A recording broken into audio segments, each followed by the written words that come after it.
جاتا ہے۔ اب کوئی میں میڈیکل والا ڈاکٹر نہیں ہوں، میں نے پی ایچ ڈی کی ڈگری حاصل کی ہے بنارس سے، بنارس ہندو یونیورسٹی سے، تو میں پی ایچ ڈی والا ڈاکٹر ہوں۔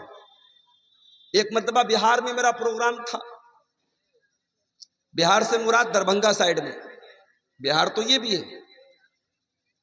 تقریر کے بعد ایک آدمی میرے پاس آیا، مولانا صاحب کچھ بات کرنا ہے۔ میں نے کہا کیا بات ہے؟ کہا کہ کچھ پرائیویٹ بات کرنا ہے۔ میں نے کہا ٹھیک ہے آ جاؤ۔ اندر لے کے گیا، میں نے کہا آپ بتاؤ کیا بات ہے؟ اس نے کہا مولانا صاحب آپ ڈاکٹر ہیں، کچھ بیماری کا مسئلہ ہے، کچھ پرائیویٹ مسئلہ ہے، میں بتانا چاہتا ہوں۔ میں نے کہا بھیا میں وہ والا ڈاکٹر نہیں ہوں، تم غلط سمجھ رہے ہو۔ اب بہت سارے لوگ وہ ڈاکٹر نہیں ہوتے لیکن وہ میڈیکل، اپنے آپ کو میڈیکل لائن کا ایکسپرٹ بنانے لگتے ہیں اور دوا دینے لگتے ہیں اور علاج بتانے لگتے ہیں۔ قرآن کہہ رہا ہے وَلَا تَقْفُ مَا لَيْسَ لَكَ بِهِ عِلْمٌ، جس چیز کی تم کو نالج نہ ہو اس چیز کے پیچھے مت پڑو۔ یہ تو دنیا کا مسئلہ ہو گیا۔ اگر مسئلہ دین کا ہے، مسئلہ آخرت کا ہے، مسئلہ شریعت کا ہے، تب تو اپنی زبان کو اور بند رکھو۔ علماء موجود ہیں اور آپ بغیر نالج کے فتویٰ دے رہے ہیں حلال ہے حرام ہے۔ کوئی مسئلہ سامنے آیا اور آپ لوگوں کو مسئلے کا حل بتا رہے ہیں، کیا علماء مر گئے ہیں؟ کیا علماء ختم ہو گئے کہ آپ فتویٰ دینے بیٹھ گئے ہیں؟ جاہل آدمی کچھ آتا جاتا نہیں ہے، وہ بھی مسئلہ بیان کر رہا ہے، حلال ہے حرام ہے جائز ہے ناجائز ہے۔ یہ اسٹیج کے پیچھے کوئی بات کر رہا ہے، اس کو منع کرو، یہاں بات مت کرو بھائی۔ وَلَا تَقْفُ مَا لَيْسَ لَكَ بِهِ عِلْمٌ، جس چیز کی تم کو نالج نہیں ہے اس چیز کے چکر میں نہ پڑو۔ کیوں؟ کیونکہ اگر تم ایسی چیز کے چکر میں پڑو گے تو غلط باتوں کو سننا بھی پڑے گا، غلط چیزوں کو دیکھنا بھی پڑے گا اور غلط چیزوں کو دل اور دماغ میں لانا پڑے گا۔ جب آپ ایسی چیزوں کے پیچھے پڑیں گے جن چیزوں کی آپ کو نالج نہیں ہے، تو ہو سکتا ہے کہ آپ اپنے کانوں کا غلط استعمال کریں، آپ اپنی آنکھوں کا غلط استعمال کریں، آپ اپنے دل کا غلط استعمال کریں۔ اللہ فرما رہا ہے ان السمع والبصر والفؤاد، آنکھوں کا، کانوں کا، آنکھوں کا اور دل کا، کان عنہ مسئولا، ان سب کا اللہ تعالیٰ کیا حساب ہونے والا ہے۔ اللہ کیا پوچھا جائے گا تو نے کان سے کیا سنا، تو نے آنکھوں سے کیا دیکھا، تیرے دل میں کیا کیا خیال آیا، دل میں کیا کیا تو نے فیصلہ کیا۔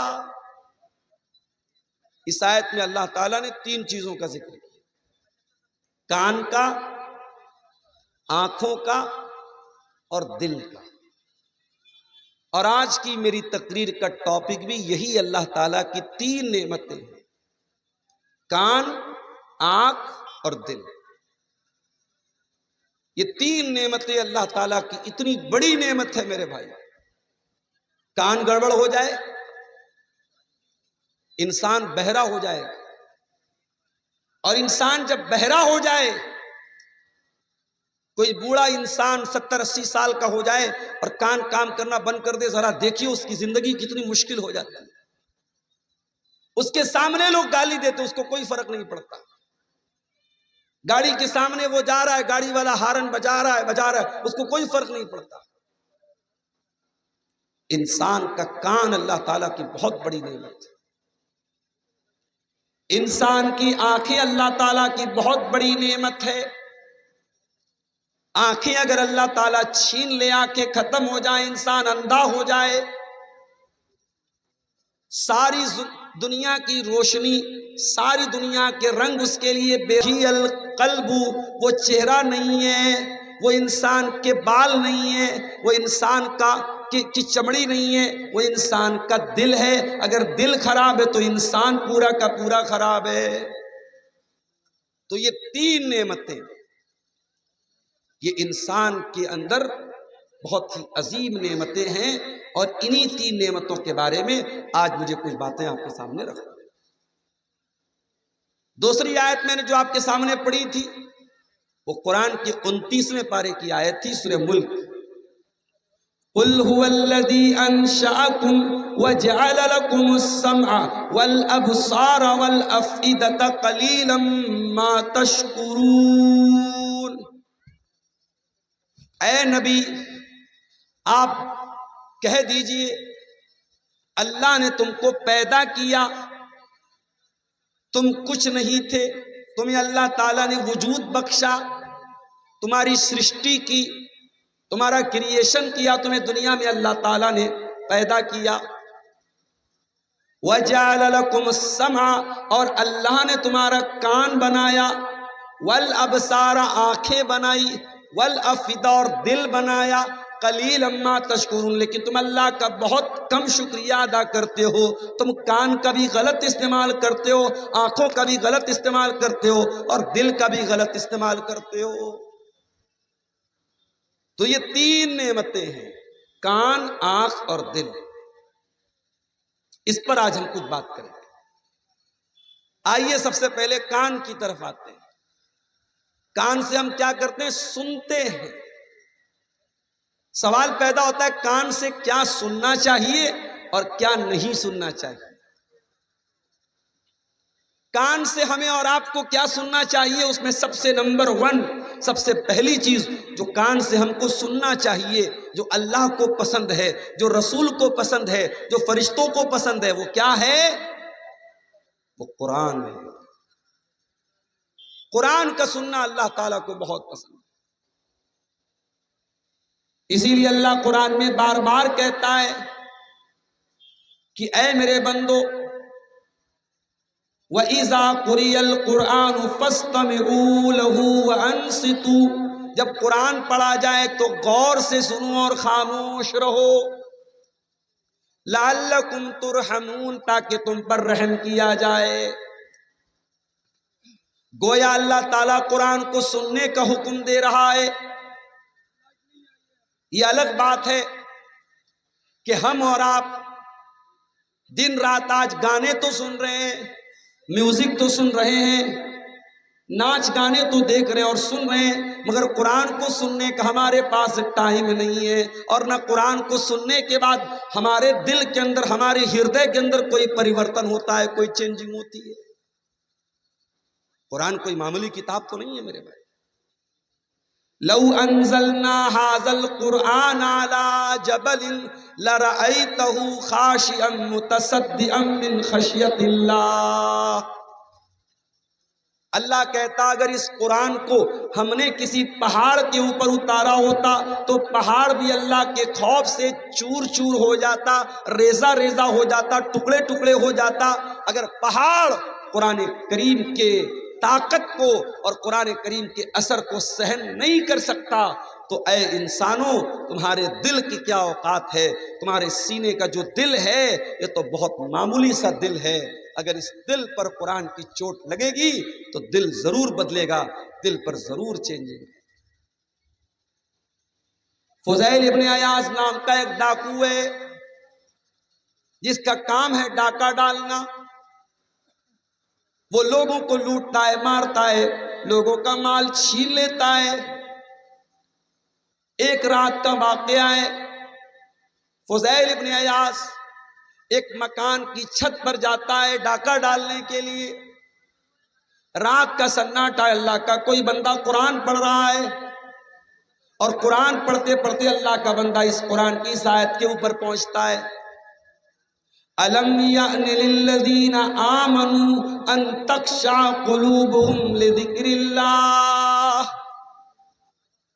کیا ابھی ایمان والوں کے لیے وہ سمے نہیں آیا، وہ ٹائم نہیں آیا کہ ان کے دل اللہ کا کلام سن کر کے پگھل جائیں، نرم پڑ جائیں، کانپنے لگیں؟ جب قرآن کی یہ آیت فضیل ابن عیاض کے کانوں میں پہنچی میرے بھائی، فضیل ابن عیاض تھوڑی دیر کے لیے سوچنے پر مجبور ہو گیا کہ اے اللہ، ایک تیرا یہ بندہ ہے جو رات میں بیٹھ کر کے قرآن کی تلاوت کر رہا ہے، اور ایک طرف میں ہوں، میں لوگوں کا مال چھین رہا ہوں، لوگوں کا مال لوٹ رہا ہوں، چوری کر رہا ہوں، ڈاکہ ڈال رہا ہوں۔ فضیل ابن عیاض کے دل میں توبہ کا خیال آیا، تھوڑی دور آگے بڑھے، بارش کا موسم تھا، ایک جگہ لوگ راستے میں ٹھہرے ہوئے تھے، رکے ہوئے تھے کہ بارش رک جائے تب ہم آپ آگے بڑھیں۔ بارش رک گئی، پھر بھی کچھ لوگ آگے بڑھنے کو تیار نہیں ہیں۔ کسی نے کہا کہ چلو موسم ٹھیک ہو گیا آگے بڑھتے ہیں، کہا کہ نہیں، یہ فضیل ابن عیاض نام کے ڈاکو کا ایریا ہے، وہ ہمارا مال چھین لے گا، ہمارا مال لوٹ لے گا، اس لیے ہمیں آگے نہیں بڑھنا چاہیے، ہمیں یہیں پر اسٹے کرنا چاہیے۔ فضیل ابن عیاض نے جب یہ سنا تو کانپ گیا، کہا اے اللہ، میں اتنا برا ہوں، تیرے بندے مجھ سے ڈرتے ہیں، میری وجہ سے وہ راتوں کو سفر نہیں کرتے ہیں۔ اللہ، میں وعدہ کرتا ہوں کہ آج کے بعد میں چوری بند کر دوں گا، ڈاکہ بند کر دوں گا، اور اپنے آپ کو اللہ تیری عبادت میں لگا دوں گا۔ اور وہ دن تھا، فضیل ابن عیاض وہاں سے سفر کر کے مکہ آتے ہیں اور خانے کعبہ کے پاس اپنا بسیرا کر لیتے ہیں، اور رات دن ان کا کام اللہ کو یاد کرنا اور اللہ کی عبادت کرنا اور اللہ کے آگے سجدہ کرنا۔ اپنے دور کے بہت بڑے عابد، بہت بڑے زاہد اور بہت بڑے عالم بن جاتے ہیں، اور دنیا ان کو امام فضیل ابن عیاض کے نام سے جانتی ہے۔ میرے پیارے ساتھیوں، قرآن کو سنا کرو، قرآن سننے سے ہو سکتا ہے کہ تمہارے دل کے اندر چینجنگ آ جائے۔ میں نے یوٹیوب کے اوپر دیکھا، مصر کے ایک بہت بڑے قاری گزرے ہیں، شیخ عبدالباسط الصمد، عبدالصمد، بہت بڑے قاری تھے۔ کیا آواز دی تھی اللہ نے! قرآن جب پڑھتے تھے واللہ ایک الگ ہی کیفیت پیدا ہو جاتی۔ قاری عبدالباسط صاحب قرآن پڑھ رہے ہیں، یوٹیوب پر میں نے کمنٹ میں دیکھا، غیر مسلم کہتا ہے I am non Muslim, I am Hindu, I don't know about Quran but I love your voice. کہتا ہے کہ اے قاری عبدالباسط، میں غیر مسلم ہوں، مجھے عربی زبان نہیں آتی، میں قرآن کو نہیں جانتا، مگر تیرے منہ سے جب قرآن کو سنتا ہوں تو بڑا اچھا لگتا ہے۔ یہ قرآن کی برکت نہیں تو اور کیا ہے میرے بھائیوں؟ انڈیا کا حاجی حج کرنے جاتا ہے، پاکستان اور بنگلہ دیش کا حاجی حج کرنے جاتا ہے، عربی زبان اس کو نہیں آتی۔ آپ کے بنگال کا کٹیہار کا بنگلہ بھاشی بھی وہاں پہنچتا ہے، اس کو عربی زبان نہیں آتی ہے، لیکن حرم کے اندر جب وہ نماز پڑھتا ہے اور امام حرم جب قرآن کی تلاوت کرتے ہیں، وہ انڈیا، پاکستان اور بنگلہ دیش کا حاجی بھی رونے لگتا ہے، اس کی آنکھوں سے بھی آنسو بہنے لگتے ہیں، وہ بھی تڑپنے لگتا ہے۔ یہ قرآن ہے جو انسان کے دل پر جا کر کے اپیل کرتا ہے۔ میرے پیارے ساتھیوں، قرآن کو سنا کرو۔ اس کان کا شکر یہ ہے، یہ کان اللہ تعالیٰ نے بہت بڑی نعمت کے طور پہ دیا ہے۔ اس کان کے اوپر اللہ کا شکر یہ ہے کہ اس کان سے قرآن کی تلاوت کو سنا کرو۔ قرآن کی تلاوت بہت اچھا کام ہے۔ اور ایک بات بتاؤں آپ کو، قرآن کی تلاوت کرنے والا کبھی گھاٹے میں نہیں رہتا ہے۔ دنیا کے ہر بزنس میں گھاٹا ہے، قرآن کی تلاوت میں کبھی کوئی گھاٹا نہیں۔ یہ بات میں نہیں کہہ رہا ہوں، یہ خود قرآن کہہ رہا ہے۔ ان الذين يتلون كتاب الله واقاموا الصلاه وانفقوا مما رزقناهم سرا وعلانيه يرجون تجاره لن تبور۔ جو لوگ قرآن کی تلاوت کرتے ہیں، نماز قائم کرتے ہیں، زکوٰۃ ادا کرتے ہیں، اللہ کے دیے ہوئے رزق میں سے اللہ کی راہ میں دان کرتے ہیں، صدقہ کرتے ہیں، خیرات کرتے ہیں، اللہ فرماتا ہے وہ ایسا بزنس کر رہے ہیں، ایسا ویاپار کر رہے ہیں، ایسا دھندا کر رہے ہیں جس دھندے میں، جس کاروبار میں کبھی لاس ہونے والا نہیں، کبھی گھاٹا ہونے والا نہیں ہے۔ یہ مدرسے والے بیچارے کتنی محنت کرتے ہیں، یہ آپ کے مال کی زکوٰۃ لینے کے لیے، آپ کے مال سے صدقہ خیرات لینے کے لیے یہ رات بھر نہیں، فجر تک، میں تو تقریر کر کے چلا جاؤں گا، کہیں کہیں ایسا ہوا میں تقریر کر کے سو گیا، فجر کے ٹائم اٹھا، فجر کی نماز پڑھ کے آیا، دیکھا مولوی صاحب بیچارے کوئی بیٹھے وہ چندہ کر رہے ہیں، دان لوگوں کا وصول رہے، کلیکشن کر رہے ہیں، اتنی محنت کر رہے ہیں میرے بھائیوں، یہ آپ کو اس تجارت کے ساتھ جوڑ رہے ہیں جس میں گھاٹا ہونے والا نہیں ہے، یہ آپ کی آخرت کو بنانے کے لیے، آپ کی جنت کو بنانے کے لیے اتنی محنت کرتے ہیں۔ تو قرآن کی تلاوت کو سنا کرو میرے بھائی۔ اللہ کے پیارے نبی کو بھی قرآن سننا بہت پسند تھا، آپ قرآن پڑھا بھی کرتے تھے، قرآن کو سنا بھی کرتے تھے۔ بخاری کی روایت ہے، اللہ کے پیارے نبی اپنے صحابی عبداللہ بن مسعود سے کہتے ہیں اقرا علی القرآن، اے عبداللہ مجھے قرآن پڑھ کے سناؤ۔ عبداللہ بن مسعود نے کہا اے اللہ کے نبی میں آپ کو قرآن کیسے پڑھ کے سناؤں، یہ قرآن تو آپ ہی کے اوپر اترا ہے۔ آپ نے فرمایا کہ اے عبداللہ آج میں دوسرے کے منہ سے قرآن سننا چاہتا ہوں۔ عبداللہ بن مسعود کہتے ہیں میں قرآن پڑھنے لگا، قرآن پڑھتے پڑھتے جب میں سورہ نساء کی تلاوت کرنے لگا اور سورہ نساء کی آیت نمبر 41 کے اوپر پہنچا جس میں اللہ تعالیٰ نے فرمایا فَكَيْفَ إِذَا جِئْنَا مِن كُلِّ أُمَّةٍ بِشَهِيدٍ وَجِئْنَا بِكَ عَلَى هَؤُلَاءِ شَهِيدًا۔ جب اس آیت پر میں پہنچا، اللہ کے پیارے نبی نے کہا حسبک اللہ، اے عبداللہ رک جاؤ، بس کرو۔ میں نے نظر اٹھا کر کے دیکھا فَإِذَا عَيْنَاهُ تَذْرِفَانِ، اللہ کے پیارے نبی کی دونوں آنکھوں سے آنسو بہ رہے تھے، اللہ کے نبی رو رہے تھے۔ قرآن سن کر کے نبی رونے لگتے ہیں اور ہم تو قرآن کو سنتے بھی ہیں، تراویح کے اندر بھی، نماز کے اندر بھی، ہمارے اوپر کوئی اثر کیوں نہیں ہوتا میرے پیارے ساتھیوں؟ قرآن کو سننا نبی کو پسند ہے، قرآن کو سننا فرشتوں کو بھی بہت پسند ہے۔ ایک صحابی قرآن پڑھ رہے تھے، سورہ بقرہ پڑھ رہے تھے، صحابی کا نام تھا اسید بن حضیر، وہ سورہ بقرہ کی تلاوت کر رہے تھے، ان کا معصوم بچہ جس کا نام یحییٰ تھا وہ بھی وہیں پر موجود تھا اور ان کا گھوڑا وہیں پر بندھا ہوا تھا۔ جب وہ سورہ بقرہ پڑھنے لگے اچانک گھوڑا بدکنے لگا، گھوڑا بھاگنے لگا۔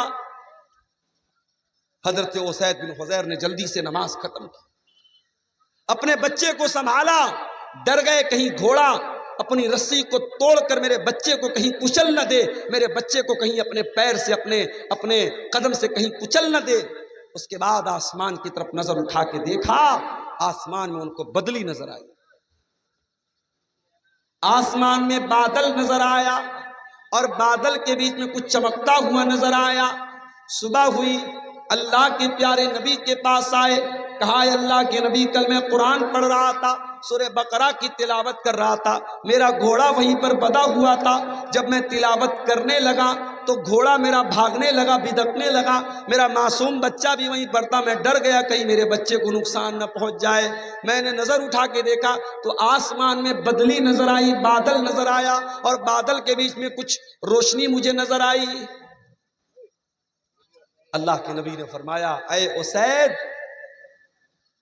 تلک الملائکۃ دنت لصوتک، اے اسید جب تو قرآن کی تلاوت کر رہا تھا، تیری تلاوت کی آواز سن کر کے فرشتے قریب آ گئے تھے اور تیرا گھوڑا اسی لیے بدک رہا تھا، بھاگ رہا تھا کیونکہ گھوڑے نے فرشتوں کو دیکھ لیا تھا۔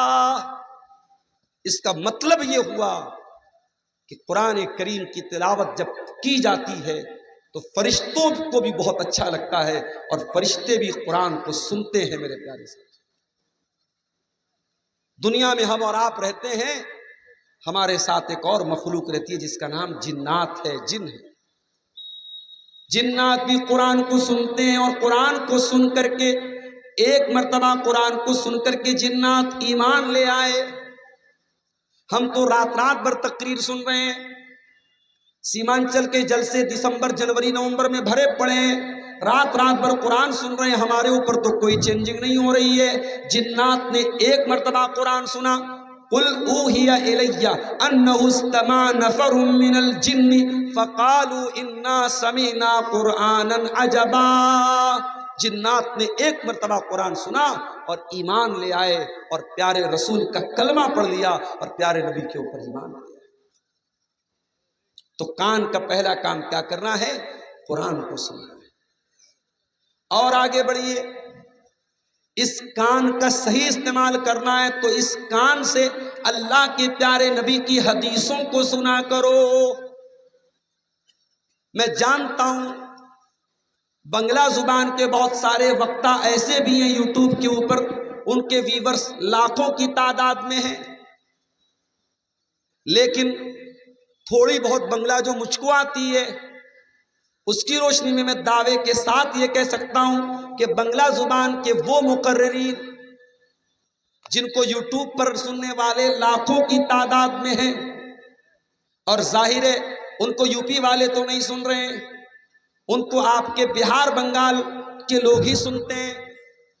ان بنگلہ مقررین میں سے بڑی تعداد کو میں جانتا ہوں، ان کی تقریر میں آپ کو ایک حدیث نہیں ملے گی، ایک قرآن کی آیت نہیں ملے گی، قصے ملیں گے، کہانیاں ملیں گی، لیلا مجنوں کی کہانی ملے گی، موضوع روایات ملیں گی.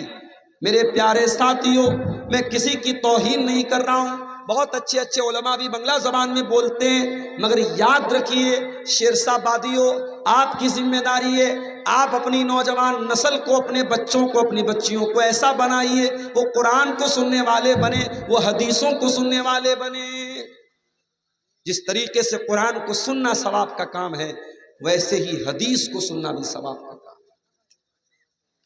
اللہ کے پیارے نبی فرماتے ہیں، ابو داؤد کی صحیح روایت ہے، نذر اللہ امرأۃ سمع مقالتی فوعاها. اللہ تبارک و تعالی اس انسان کے چہرے کو تر و تازہ کر دے، اس انسان کے چہرے کو فریش کر دے، اس انسان کے چہرے کو خوبصورت بنا دے جو نبی کی حدیثوں کو سن لے اور سننے کے بعد یاد کر لے. فیس واش لگانے والوں، اچھا ہم مرد لوگ تو بیچارہ 1 روپے کا شیمپو لگا کے سر دھو لیتے، عورتوں کے شیمپو بھائی صاحب، ایک ویڈیو میرے پاس آیا، ایک آدمی نہانے گیا باتھ روم میں، 1 روپے والا شیمپو لگا کر کے نہانے لگا، پھر اسی باتھ روم میں اس کی بیوی کا شیمپو رکھا تھا. اس نے کہا کہ دیکھوں اس کا شیمپو کتنے کا ہے، ریٹ دیکھا تو نہاتے نہاتے بے ہوش ہو گیا. بیوی کے شیمپو کی قیمت 3200 روپے کا شیمپو لگا کر کے عورتیں نہا رہی ہیں. چہرے کی کریم، چہرے کا پاؤڈر، آنکھوں پہ لگانے والا، بالوں میں لگانے والا، کتنا میک اپ آئٹم ہے میرے بھائی. میری پیاری بہنوں، میرے پیارے بھائیوں، آؤ میں تم کو بڑا آسان نسخہ بتا رہا ہوں. اگر اپنے آپ کو خوبصورت بنانا چاہتے ہو، اپنے چہرے کو فریش بنانا چاہتے ہو، اپنے چہرے کو تر و تازہ بنانا چاہتے ہو، نبی کی حدیثوں کو سننے والے بن جاؤ، نبی کی حدیثوں کو یاد کرنے والے بن جاؤ. اللہ کے پیارے نبی کہتے ہیں اللہ تعالیٰ اس انسان کے چہرے کو تر و تازہ رکھے جو میری حدیثوں کو سنتا ہے اور یاد کرتا ہے اور دوسرے تک پہنچاتا ہے. نبی کی حدیثوں کو یاد کیا کرو. بہت اچھا ہے، سیمانچل کے جلسوں میں عورتوں کا بھی انتظام ہوتا ہے، مہیلاؤں کا بھی انتظام ہوتا ہے، آتی ہیں مہیلائیں، مگر اتنے سے کام نہیں چلے گا. آپ کے فرقیہ میں، آپ کے ارریا میں آپ سروے کر کے بتائیے کتنی مسجدوں میں عورتوں کا انتظام ہے، اور عورتیں کتنی مسجدوں میں جمعہ کی نماز میں آتی ہیں. جہاں تک میں جانتا ہوں پورے سیمانچل میں بہت کم مسجدیں ایسی ہیں جہاں عورتوں کا انتظام اور مسجد میں جمعہ کی نماز میں عورت آتی نہیں آتی. لوگ برا سمجھتے ہیں، لوگ عیب سمجھتے ہیں، لوگ غلط سمجھتے ہیں. نہیں میرے بھائی، جلسہ تو سال میں 1 دن ہوتا ہے، اور مجھے کہنے دیجئے جلسہ کم ہوتا ہے میلہ زیادہ ہوتا ہے. ابھی کٹیہار میں ایک جگہ پروگرام ہے، اس میں میرا بھی نام ہے، مولانا جرجیت صاحب کا بھی نام ہے، ایک بہت بڑا سا گیٹ لگایا ہے وہاں کے لوگوں نے، اور گیٹ کے ایک طرف خوب بڑی سی تصویر مولانا جرجیت صاحب کی اور ایک طرف میری تصویر۔ اب فوٹو وائرل ہو گیا وہ پورے سوشل میڈیا پر۔ اب لوگ مجھ سے پوچھ رہے ہیں کہ عبدالغفار صاحب کیا کر رہے ہیں آپ؟ کیا آپ مولوی ہیں کہ نیتا ہیں؟ آپ کیا ہیں، پپو یادو کے برابر کھڑے ہو رہے ہیں کیا کر رہے ہیں آپ؟ نیتا گیری کر رہے ہیں آپ کے بڑے بڑے بینر لگے ہوئے ہیں، پوسٹر لگے ہوئے ہیں۔ میں نے کہا بھیا میں کان پکڑتا ہوں، میں نے منع کیا ہے کہ آپ کا فوٹو کیسے ان کو مل گیا؟ میں نے کہا آج کے دور میں فوٹو حاصل کرنا کون سا مشکل کام ہے؟ ویڈیو سے اسکرین شاٹ لے لو، یوٹیوب سے گوگل سے فوٹو لے لو، فوٹو کون سا مشکل کام؟ میں نے کہا میں منع کرتا ہوں۔ بنگال میں یہ چیز بہت دنوں سے چل رہی تھی، سیمانچل میں بچا ہوا تھا معاملہ، اب سیمانچل میں بھی شروع ہو چکا ہے، کٹیہار میں، پورنیہ میں، ارریا میں 1 کلومیٹر پہلے سے گاؤں کے باہر گیٹ لگ جاتا ہے۔ صاحب ہمارے یہاں وشال دھورمیے آیوجن ہو بے، بڑا جلسہ ہو بے، خوب بڑو بڑو وقتا آسبے، کیا ہے بھائی اتنے بڑے بڑے فوٹو آپ لگا رہے ہیں؟ آپ جانتے ہیں کہ فوٹو کے تعلق سے علماء کے کتنے سخت فتوے ہیں۔ ٹھیک ہے ہم لوگ پروگرام میں جاتے ہیں، بہت سارے نوجوان سیلفی لیتے ہیں، ہم منع نہیں کرتے۔ ہم کیوں منع نہیں کرتے اس کی بھی وجہ سن لیجیے۔ کچھ لوگ سوال کرتے ہیں کہ مولانا صاحب فوٹو لینا صحیح ہے کہ نہیں ہے؟ اگر فوٹو لینا صحیح نہیں ہے تو آپ کیوں سیلفی لینے دیتے ہیں؟ اس کا بھی جواب سن لیجیے۔ دیکھیے علماء میں کچھ علماء تو وہ ہیں جو کہتے ہیں کہ فوٹو بالکل حرام ہے، چاہے وہ کیمرے کا فوٹو ہو، چاہے وہ تصویر پینٹنگ والی تصویر ہو، سب حرام ہے۔ کچھ علماء کا کہنا ہے کہ نہیں، کیمرے کا فوٹو، چونکہ حدیث میں تصویر کے بارے میں جو حدیث آئی ہے اس میں یہ لفظ آیا ہے کہ تصویر بنانے والا اللہ تعالیٰ کی تخلیق کا مقابلہ کرتا ہے۔ کیمرے والا مقابلہ کہاں کر رہا ہے؟ کیمرے سے آپ نے کلک کیا فوٹو آ گیا، کیمرے نے تو کیپچر کر لیا، کیمرہ ایک عکس لیتا ہے، کیمرہ تصویر نہیں بناتا ہے۔ اس لیے کیمرے کی تصویر حرام نہیں ہے، یہ علماء کی بہت بڑی جماعت کا کہنا ہے، اور یہ بات زیادہ صحیح نظر آتی ہے۔ تو ہم حرام تو نہیں سمجھتے تصویر کو، لیکن ہاں ہم غیر ضروری بلا وجہ، اب آج کل جو نیا فیشن چلا ہے لڑکوں اور لڑکیوں میں، الٹا سیدھا منہ بنا رہے، ہونٹ بنا رہے، گول گول ہونٹ بنا کے سیلفی لے رہے، یہ سب بکواس طریقے۔ اب ہم لوگ پروگرام میں جاتے ہیں، لوگ آتے ہیں مولانا صاحب ایک سیلفی لے لیتا ہوں، بھائی سیلفی مت لو، سیلفی لینے سے بہتر ہے آپ سلفی صاحب کی بات پر عمل کرو۔ قیامت کے دن یہ سلفی صاحب کی بات پر عمل کرو گے، یہ کام دے گا، سیلفی کام دینے والی۔ پھر بھی ہم لوگ جاتے ہیں، کوئی نوجوان آتا ہے، ٹھیک ہے چلو بھائی لے لو سیلفی، ہم اس لیے بولتے ہیں، اجازت اس لیے دیتے ہیں کیونکہ آج کے دور میں کوئی نیتا جی کے ساتھ گھوم رہا ہے، کوئی ودھائک جی کے ساتھ گھوم رہا ہے، کوئی کسی ناچنے والے کے ساتھ گھوم رہا ہے، کوئی کسی گانے والے کے ساتھ گھوم رہا ہے۔ اگر یہ ہمارے نوجوان لڑکے، اگر یہ کسی عالم سے، کسی مقرر سے، کسی اردو اور بنگلہ کے وکتا سے اگر یہ محبت کرتے ہیں، اور اس لیے محبت کرتے ہیں کہ وہ مولوی صاحب، وہ عالم صاحب قرآن بیان کر رہے ہیں، حدیث بیان کر رہے ہیں، تو میرے بھائیوں ہم ان نوجوانوں کے جذبے کی قدر کرتے ہیں۔ ٹھیک ہے ہم تمہاری حوصلہ افزائی کے لیے ہم تم کو اجازت دیں، مگر اس کا مس یوز مت کرو میرے بھائی۔ بڑے بڑے بینر لگا کر کے آج علماء کے فوٹو آپ کے سیمانچل میں لگنے شروع ہیں۔ معاف کرنا میرے پیارے ساتھیوں، اگر آپ کو کرنا ہی ہے اپنے گاؤں کی مسجد میں انتظام کر کے عورتوں کا ارینجمنٹ کیجئے، اور عورتوں کے لیے جمعہ کی نماز کا انتظام کیجئے۔ سال میں ایک بار آپ جلسہ کراتے ہیں، جلسہ تو میلے ٹھیلے کی نظر میں ہو جاتا ہے۔ میں 11:30 بجے آپ کے گاؤں میں آیا، بہت ساری پبلک واپس جا رہی ہے، بہت سارے لوگ جلسہ سننے نہیں آتے، جلسہ دیکھنے آتے ہیں۔ آئے جلسہ دیکھا، سڑک پر 2-4 کھانے پینے کا سامان کھا لیا، کچھ سامان خرید لیا، سسرال میں گئے، رشتہ داری میں گئے، دعوت اڑا لی، واپس چلے گئے۔ بہت سارے لوگ جلسوں میں صرف تفریح کرنے، انٹرٹینمنٹ کرنے، منورنجن کرنے آتے ہیں۔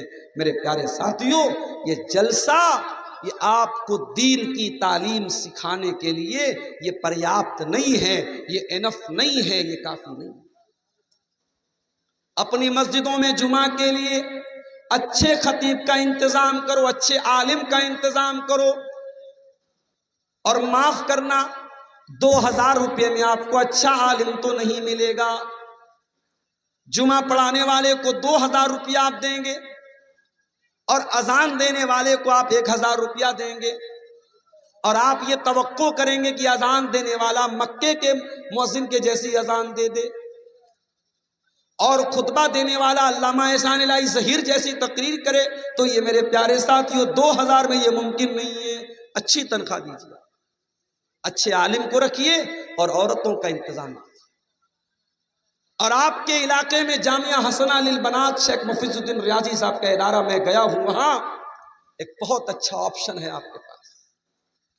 آپ بھی اپنی لڑکیوں کو پڑھاتے ہوں گے ان اداروں میں۔ بہت افسوس کے ساتھ کہنا پڑتا ہے سیمانچل کے اندر لوگ اپنی لڑکیوں کو عالمہ تو بناتے ہیں، بنات میں پڑھاتے ہیں، مگر یہ لڑکیاں پڑھ لکھ کر کے بھی بیکار بیٹھی رہتی ہیں۔ لوگ ان کو صرف اس لیے پڑھاتے ہیں تاکہ شادی کرنے میں آسانی ہو جائے، رشتہ کوئی دیکھنے آئے تو ہم فخر سے کہہ سکے ہماری لڑکی عالمہ ہے، بس اتنا ہی مقصد ہوتا ہے۔ آپ کی لڑکی عالمہ ہے، اس نے اپنے علم کا یوز کیا کیا ہے، اپنے علم کا استعمال کیا کیا۔ میرے پیارے ساتھیوں، اپنی بیٹیوں کو اگر عالمہ بناتے ہو تو گھروں کے اندر کچھ عورتوں کے پروگرام بھی چھوٹے موٹے کیا کرو۔ اس میں کسی پنڈال کی ضرورت نہیں ہے، کسی دعوت دینے کی ضرورت نہیں ہے، کوئی خرچہ کرنے کی ضرورت نہیں ہے۔ گھر کی، خاندان کی 25-50 عورتیں اکٹھا ہو جائیں، اور ایک لڑکی جو جامعہ حسنہ سے یا مولانا امان اللہ صاحب مدنی کے ادارے سے یا کسی بھی بنات کے ادارے سے پڑھ کر کے آئی ہے، اس نے قرآن پڑھا ہے، اس نے حدیثوں کو پڑھا ہے، وہ آئے اور ان عورتوں کو دین کی موٹی موٹی باتیں سکھا دے۔ اگر یہ کام آپ ابھی سے کرنا شروع کر دیں، 2024 چل رہا ہے، میں دعوے کے ساتھ کہتا ہوں اگر اس کام کو آپ ابھی سے کرنا شروع کر دیں، صرف 2 سال، میں زیادہ نہیں کہہ رہا ہوں، 2026 میں اگر موقع ملا، اسی فرقیہ میں اگر آؤں گا اور آپ سے پوچھوں گا کہ آپ کے گھر اور سماج پر اس سے کچھ فرق پڑا کہ نہیں پڑا، اللہ کی قسم ضرور فرق پڑے۔ عمل تو کیجیے آپ۔ سال میں ایک بار جلسہ کرا لینے سے مسئلہ حل نہیں ہو جاتا ہے۔ قرآن کہتا ہے وَذُكُرْنَ مَا يُتْلَى فِي بُيُوتِكُنَّ مِنْ آيَاتِ اللَّهِ وَالْحِكْمَةِ۔ اے نبی کی عورتوں، تمہارے گھروں میں قرآن پڑھا جاتا ہے، تمہارے گھروں میں حدیث پڑھی جاتی ہے، اس قرآن کو تم یاد کیا کرو، ان حدیثوں کو تم یاد کیا کرو، اور اپنے گھر میں قرآن و حدیث کا درس دیا کرو، قرآن و حدیث کو پڑھا کرو، پڑھایا کرو۔ تو کان سے ہمیں قرآن سننا ہے، اور کان سے ہمیں حدیث سننا ہے، اور کان سے ایک چیز اور سننا ہے، الذین یستمعون القول فیتبعون احسنہ۔ قرآن کہتا ہے میرے مومن بندے وہ ہوتے ہیں جو باتوں کو سنتے ہیں، اچھی باتوں کو سنتے ہیں اور اس کے اوپر عمل کرتے ہیں۔ علماء کے بیانات کو آپ سنیں، الحمدللہ ہر موضوع پر، ہر ٹاپک پر ہماری جماعت کے جو علماء ہیں ان کے بیانات آپ کو، آج یوٹیوب موجود ہے، آج آپ کے پاس موبائل موجود ہے، اور میں کبھی کبھی کہتا ہوں اس یوٹیوب نے نقصان بھی بہت کیا ہے۔ اس یوٹیوب کے آنے کے بعد فائدہ بھی ہوا ہے، نقصان بھی ہوا ہے۔ فائدہ کیا ہوا؟ میں بنارس میں بیٹھا ہوں، میری تقریر بنارس میں ہو رہی ہے، میری تقریر مئو میں ہو رہی ہے، میری تقریر ممبئی میں ہو رہی ہے، میری تقریر کلکتہ میں ہو رہی ہے، آپ ارریہ میں بنارس سے 700 کلومیٹر دور نیپال بارڈر کے کنارے بیٹھے ہوئے ہیں، موبائل آپ نے کھولا، یوٹیوب آپ نے اوپن کیا، یوٹیوب نے بتایا عبدالغفار صاحب کی لائیو تقریر چل رہی ہے، آپ نے بیٹھے پہلے سنی، فائدہ تو ہوا آپ کا۔ نقصان کیا ہو رہا ہے؟ نقصان یہ ہو رہا ہے کہ لوگ جلسے میں آتے ہیں، 10 بجے تک صبر کیا، عبدالغفار صاحب نہیں آئے، 11 بجے تک صبر کیا، عبدالغفار صاحب نہیں آئے، اس کے بعد صبر کا پیمانہ لبریز ہونے لگا، ارے یار چلو کوئی بات نہیں، کل یوٹیوب پر دیکھ لیں گے، چلے گئے گھر، یوٹیوب پر دیکھ لیں گے۔ بہت سارے لوگ آتے ہیں تقریر نہیں سنتے چلے جاتے، اور ہماری مجبوری یہ ہے، ہم کو بھائی صاحب 12 بجے کے پہلے بہت کم موقع ملتا ہے، 1 بجے 1:30 بجے 2 بجے لوگ ٹائم دیتے ہیں۔ تو میرے بھائیوں، اس یوٹیوب کا آپ صحیح استعمال کیجیے، علماء کے بیانات کو آپ سنیں۔ اسی سیمانچل کے بہت سارے نوجوانوں کو میں جانتا ہوں، کامیڈی چینل انہوں نے بنا کے رکھا ہے، کامیڈی کر رہے ہیں، اور یوٹیوب پر ان کے سبسکرائبر کی تعداد 1 ملین 2 ملین ہے۔ اللہ کا شکر ادا کیجئے کہ اللہ تعالیٰ نے اگر آپ کو یوٹیوب کے ساتھ جوڑا ہے اور آپ علماء کے بیانات کو بیان کر رہے ہیں، سن رہے ہیں، تو یہ بہت اچھا پلیٹ فارم ہے، اس کا صحیح استعمال کیجئے۔ الذین یستمعون القول فیتبعون احسنہ، اللہ کہتا ہے میرے متقی بندے وہ ہوتے ہیں جو اچھی باتوں کو سنتے ہیں، جو قرآن و حدیث کی باتوں کو سنتے ہیں اور اس کے بعد ان باتوں پر عمل کرتے ہیں۔ اسی کان سے ایک اور کام بھی ہم کر سکتے ہیں، اور وہ کام یہ ہے کہ اگر کوئی ہماری خیر